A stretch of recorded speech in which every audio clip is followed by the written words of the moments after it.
విషయంలో nothing, we were very happy. మేము ఎంతైతే అనుకున్నామో that much budget finish. Charan garu దగ్గర నుంచి వచ్చిన కాంప్లిమెంట్స్ ఎలా అంటే మీరు ప్రమోట్ చేసిన విధానం కానీ ఈ సినిమా ఆయన ఎలాగో కొంచెం ప్రమోషనల్ కంటెంట్ చూశారు కదా చరణ్ గారు, రామ్ చరణ్. సో ఆయన మీకు ఇచ్చిన కాంప్లిమెంట్స్ ఎలాంటి కాంప్లిమెంట్స్ ఇచ్చారు?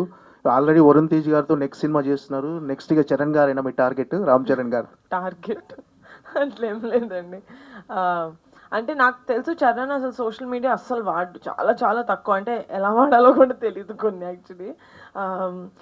అలాంటిది చరణ్ అన్న వచ్చి, యాక్చువల్లీ మేము పికిల్ బాల్ వీడియో చేసింది అది చరణ్ అన్నదే కోట్ అనమాట.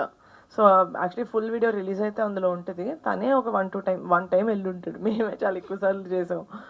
అయితే సో ఆ వీడియో నా దగ్గరకు వచ్చింది, భలే చేశారు వీడియో. ప్రమోషన్స్ వేరే వేరే మేము చేసిన ప్రమోషన్స్ అన్నీ శ్రీను దగ్గరికి వెళ్ళి, ఏంటి శ్రీను స్టేజ్ మీద అందరు స్నేక్ డాన్స్ ఒకలా చేస్తుంటే నువ్వు ఒకలాగా చేసావని.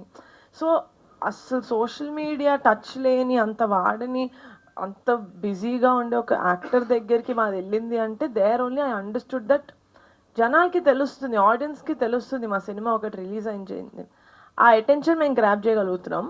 ఆ గ్రాప్ చేసిన దానివల్ల వాళ్ళు టీజరో ట్రైలరో చూస్తున్నారు, అక్కడి నుంచి కంటెంట్ మాట్లాడుతుంది.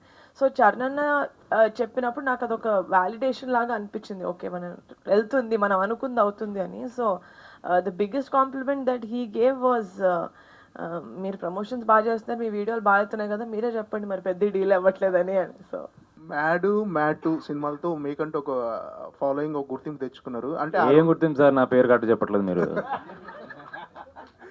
ఓకే, అంటే ఈ రెండు సినిమాల తర్వాత అంటే ఒక సక్సెస్ రావటము, ఆ సక్సెస్ నిలుపుకోవటం అనేది బిగ్గెస్ట్ రెస్పాన్సిబిలిటీ.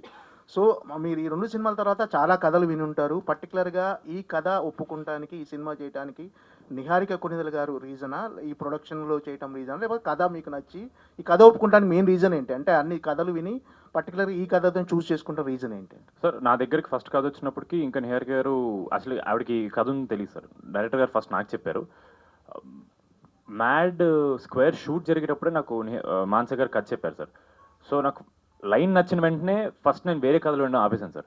ఎందుకంటే మనకి ఫస్ట్ ఒక ఎక్సైట్మెంట్ వచ్చినప్పుడు ఆ ఎక్సైట్మెంట్ మీద వెళ్ళిపోవాలి సార్. ఫస్ట్ నాకు చాలా కథలు విన్న తర్వాత ఈ కథ వినగానే వెంటనే ఎక్సైట్మెంట్ వచ్చి జంప్ చేశాను కదా సార్.